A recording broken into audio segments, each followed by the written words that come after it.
Today was supposed to be my wedding day and the happiest day of my life, getting married to the love of my life. But see, here I am on this thread, penning down my miserable life. I, 37M, was about to be married to Brianna, 29F, today. I had proposed to her a month ago and she was elated about it. We have been seeing each other for almost 2 years now and I felt it was time for us to exchange vows. You see, I'm more of a boring and introverted nerd sort of. If you asked me to plan an event, I would most likely put together the most basic stuff and get done with it. So when she proposed to take the charge, I happily handed over my credit card to her. That was my contribution to our wedding.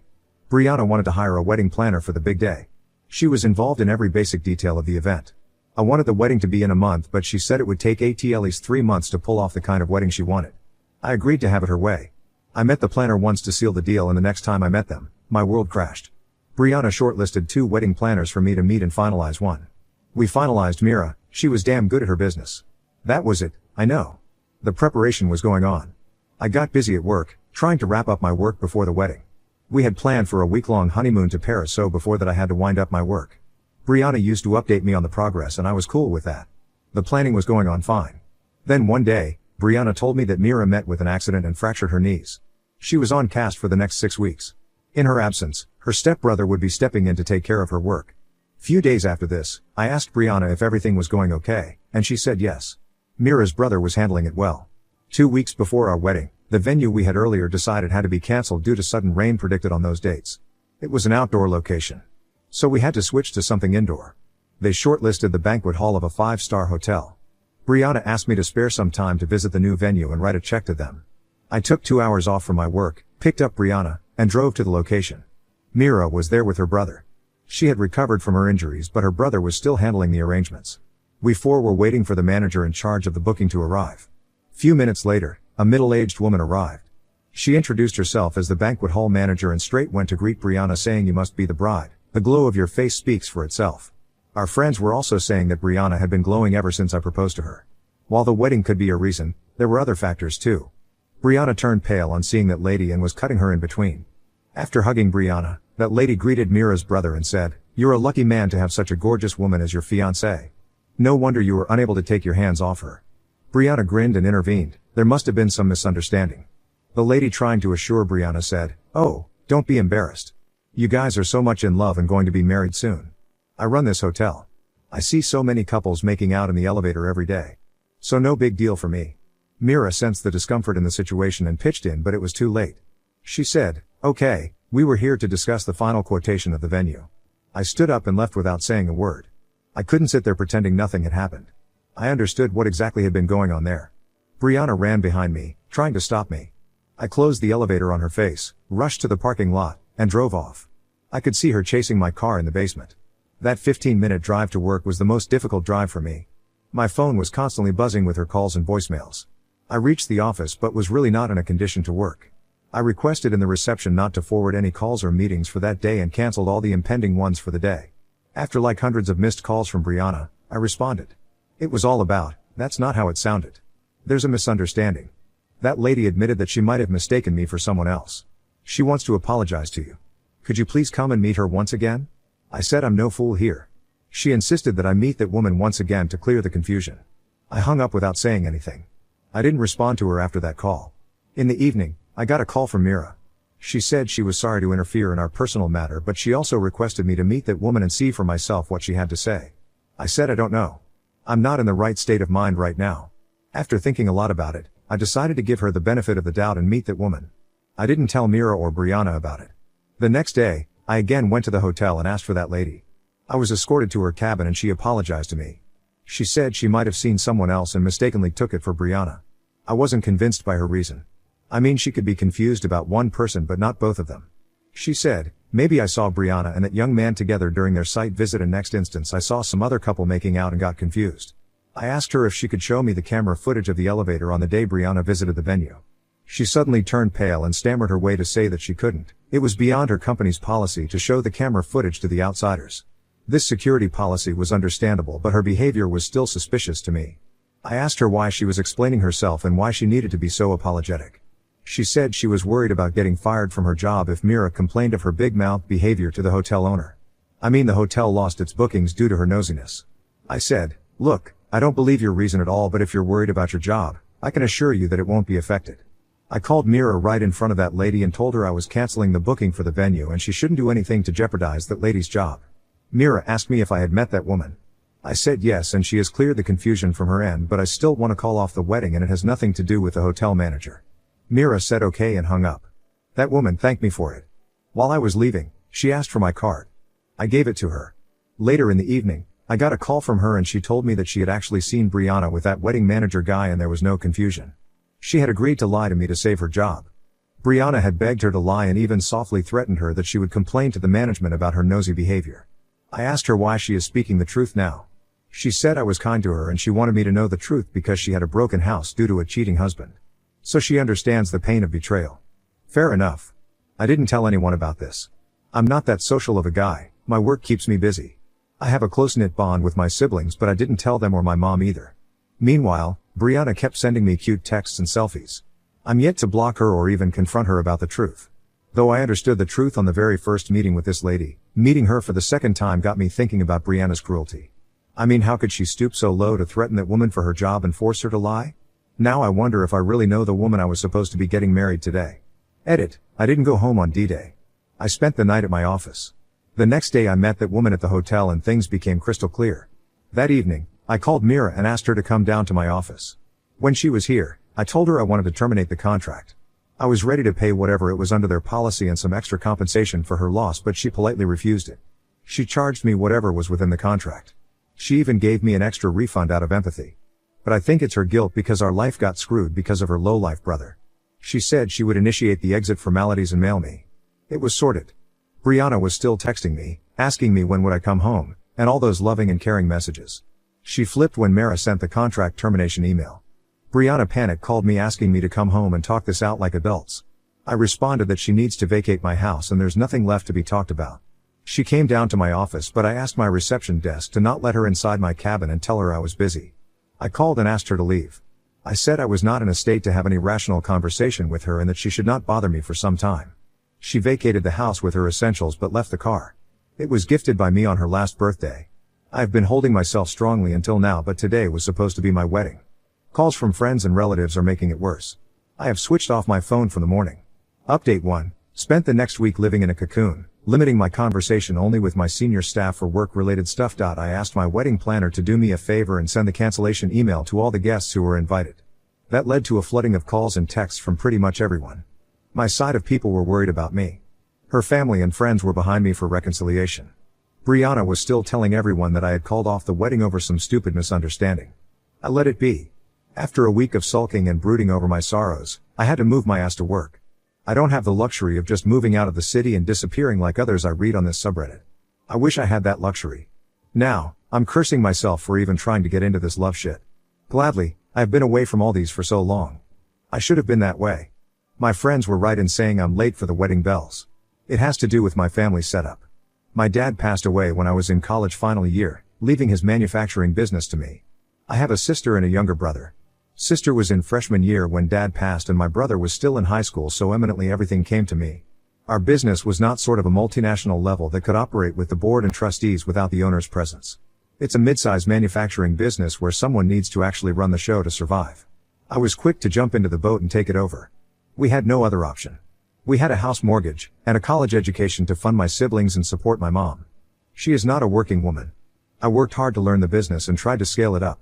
I was so worked up for all these years that my love life had been for a toss. I had a few flings here and there, but nothing got serious, not even casual relationships. Mostly it was one night and casual sex. I met Brianna 2 years back at a common friend's party. She was so bubbly and cheerful that I couldn't take my eyes off her. We started off a casual fling and didn't realize when I felt for her. She should get a lot of credit for putting up with my busy schedule. She had been patient and accommodating of my work commitments. That's why when she said she wanted a wedding of her choice, I readily agreed. She deserved to have a dream wedding, that's what I thought until now. I haven't told a lot of people the reason for our wedding fallout. Mom and siblings knew, and for the rest of others, they don't need to know. Brianna showed up at my mom's thinking she didn't know the truth. She requested Mom to help us reconcile. Out of respect, Mom didn't spill the truth and said she would ask me to call her. I didn't want to, but Mom convinced me to have closure. It's necessary to even move on.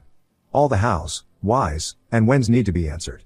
I'm not sure if I really need closure or if I have moved on without that. I'll do it if I feel the need to have the answers. Edit 1. I have cancelled the honeymoon bookings we had for Paris. It was insurance covered, so I got the refund pretty much except for the flight booking. I cancelled it last moment. Edit 2. People calling her a gold digger, please don't use that word. I don't want to put all sorts of labels on her because she cheated. SBE cheated and I called off the wedding. That's it. I don't want to be disrespectful towards her unnecessarily. Update 2. Brianna showed up at my door last day. I knew she eventually would. If this was earlier, I might have got a restraining order against her, but now I think my anger has subsided. The pain is still there, but I think now I was ready to at least listen to her. I let her in. She wanted to hug me, but I blocked her. Before she started speaking, I said I know the truth, so better not manipulate it. She went numb for some time and said I'm here to confess, and went on to say that cheating was never intended, but it just happened. One thing led to another. When Mira injured her knee, I was terrified about the whole arrangement and also kind of annoyed. Her brother, Aaron, AP, took over her work and I kinda got more involved to make everything seamless. For the first 2 to 3 times I didn't even notice him that closely. Our conversation was very transactional. Only when we went for the wedding dress trial and the way he meticulously selected everything for me to match my taste and elegance, did I notice him. He was just being extra nice and sweet to me. I'm sorry, I know I screwed up. I kinda fell for his flirtatious comments about my beauty and features. Unknowingly, I was seeking validation from him. It was so flattering I couldn't resist myself. She broke down, bawling out her lungs. I asked her when they crossed the limits. She asked if I really wanted to know all the details. I said yes. She said, when we went to visit the hotel venue, Aaron picked me up. I was floored by his chivalry. In the car, he was trying to touch me, but I didn't reciprocate it, but we eventually made out in the elevator. That's when that manager saw us. Coincidentally, she saw us again when we were leaving the hotel. We were making out again. I asked her if it was just that. She stammered, no. Then we booked a room in the same hotel and had it 2 to 3 times. It suffocated me so badly that I had to get up and take a tour to the front porch to gasp some air. Was that all? She said yes, and then on the next day, that lady at the hotel spilled out the truth. Brianna was also choking because of heavy breathing. I realized her guilt was giving her tough times. She looked pathetic. She kept crying and apologizing. I couldn't hold back my tears. She held my arms and asked if there was the slightest chance of getting back together. I said no. She let AP sleep with her because he complimented her generously. It was such a cheap deal for her. I cannot trust someone so shallow. I mean, if her reason is that his flattering compliments lured her into his pants, then there could be so many areas where I faltered, and others are good at that. I'm busy at work, I'm not that romantic kind of person, I'm introverted and not very good at giving compliments. This means every time she meets a guy who has these qualities, which I don't, she would cheat. She said I was indirectly calling her a whore. I said I'm not putting any label on her but speaking the facts. She has never cheated on me for all these years, and she had never found me incompetent and said my love was just enough for her. I wish it was, but it's not. I don't want to live in a constant feeling of insecurity and incompetence that she might meet someone better and fuck everything again. There were several rounds of breakdowns, crying and apologizing for hours. I realized it was not working. It was getting worse for both of us, especially me. I was getting weak and falling for her tears. So, I showed my backbone and stood up to leave and told her I had packed and kept her remaining stuff in the garage. She didn't say anything and kept sobbing. I came back after an hour and she was gone. I checked the garage. She had taken her stuff. I feel lighter after that. Indeed, closure helped in my case. I didn't think I needed it, but glad I listened to my mom and gave it a shot. Update 3, this is mostly going to be my last update. Might delete the account later. Updating here has helped me clear my head and move on. Thanks to everyone who made me feel I'm not alone in this. I have unblocked Brianna, but have also made it clear that we are not going to be together. She understands that now and doesn't bother me. She also confessed the truth to her parents, who then called me to apologize. After I canceled the wedding, they were literally threatening to hunt me down. After knowing the truth, they were sorry about that. I said it was fine and understandable. I have no harsh feelings for them. Now that my anger has subsided, I feel maybe I too have a role to play in this cheating. I need to work on expressing my feelings and letting my loved ones know how much I love them. Communication has been my problem. I love my family and would give my legs and arms for them, but rarely have I told them that I love them. Same for Brianna. I loved her more than anything else, but was not generous in expressing that feeling. She's the prettiest woman I have seen, yet I didn't tell her this enough. I'm not justifying her cheating at all. Neither I'm planning any reconciliation, but I feel this to be my incompetence. I've scheduled an appointment with a therapist and looking forward to working on this aspect of my personality. I don't wish for any serious relationship now, not least in the near future. Heartbreak is hard, it's damn hard. Thanks for reading this and engaging on my post. Appreciate all the comments, good and bad. Now on to the next story. Story 2. Wife and I plan to learn French together in France. After saving for years and moving there, I discovered she was cheating on me with a classmate. My wife and I used to be best friends before we married. We both met in college, but we became close friends about 3 years after we left college. My wife was going through a very tough season when our friendship started. She had recently lost her father to cancer, and around the same time, she caught her best friend with her fiancé. I can't explain how we got so close, but I remember we started talking one day and never stopped. For 2 years, we were best friends and told each other stuff. I was always happy to have her around because I loved her aura. She was always so energetic, and her laughter was heart-melting. Aside from this, my wife and I were very much alike. We had similar passions, loved the same sports, and had similar hobbies. It was almost like we were born to be with each other. As time passed, I realized I had fallen in love with my wife, so I boldly asked her out, and she said yes. We ended up dating for 10 months, and we married. Being married to my wife was fun initially because we were always eager to explore and try new things together. She has a very open mind and would jump on any idea I had. We didn't have any kids yet, but we made a solid plan to have kids after 3 years. While my wife worked as a secretary in a big pet store, I was a mechanic and worked in a car brand company.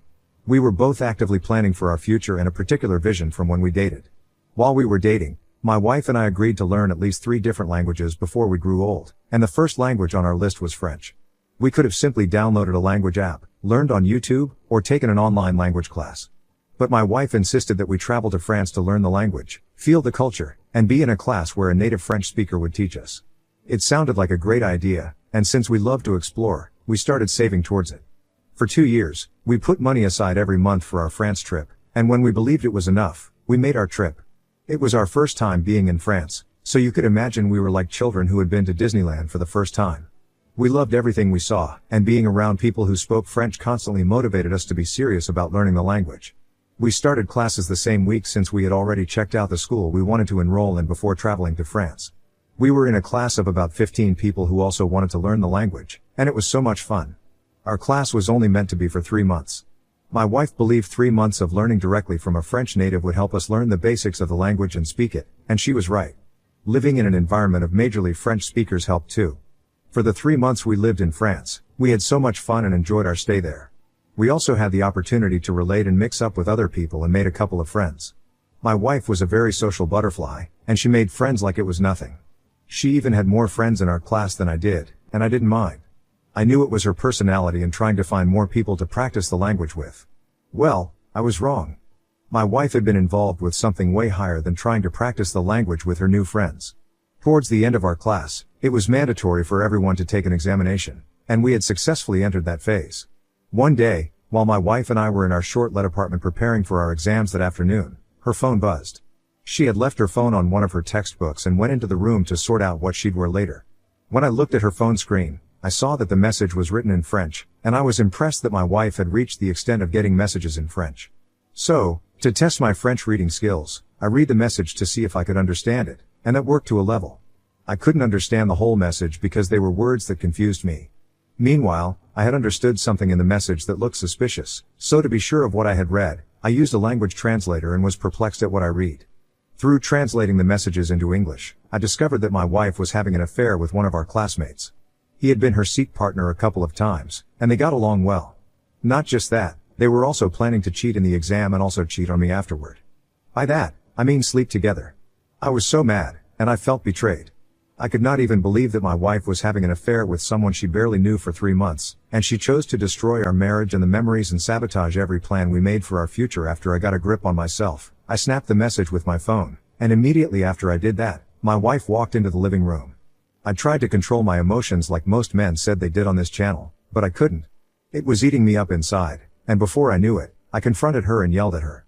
She tried to lie that there was nothing going on between them and that maybe I had misinterpreted the message, so I showed her the English translation, and she kept quiet. After staying silent for a few minutes, she said she could explain and was only trying to explore and have fun. I nearly exploded when she said that, but I had to stay calm and walk out of her. Immediately I left the house. I went straight to our school, and I showed the text message to the person I knew was in charge. When the text message reached the right people, all the previous exams my wife and her affair partner had written were automatically cancelled. And since we had a couple more papers left before I returned to our country, I had to stay with one of the new male friends I made there till I wrote my last paper. After my last paper, I returned home before my wife. I avoided her the whole time we were in France, and I didn't take any of her calls or listen to the numerous voicemails she sent. When she returned home, she had met all her things on the front porch. Even at that, she still tried to beg me, and she claimed she and her app had not done anything serious except kisses. At that point, I didn't care if they had done anything serious. Her intentions were all that mattered. We eventually divorced, but before we went our separate ways, my results came out, and I aced it. As for my wife and her affair partner, they were told they could retake the class if they wanted, but that would be at the expense of another fee. She couldn't take another class because it took us 2 years to collaboratively gather that money and pay for our accommodation. It still hurts when I remember how we were so in love with each other, our plans, and the kind of life we were building, but it's all for the best. For me, being single is better than being with a woman who jumps on any man she gets close to. I know I have moved on, but it will take a long time to trust a woman or date one.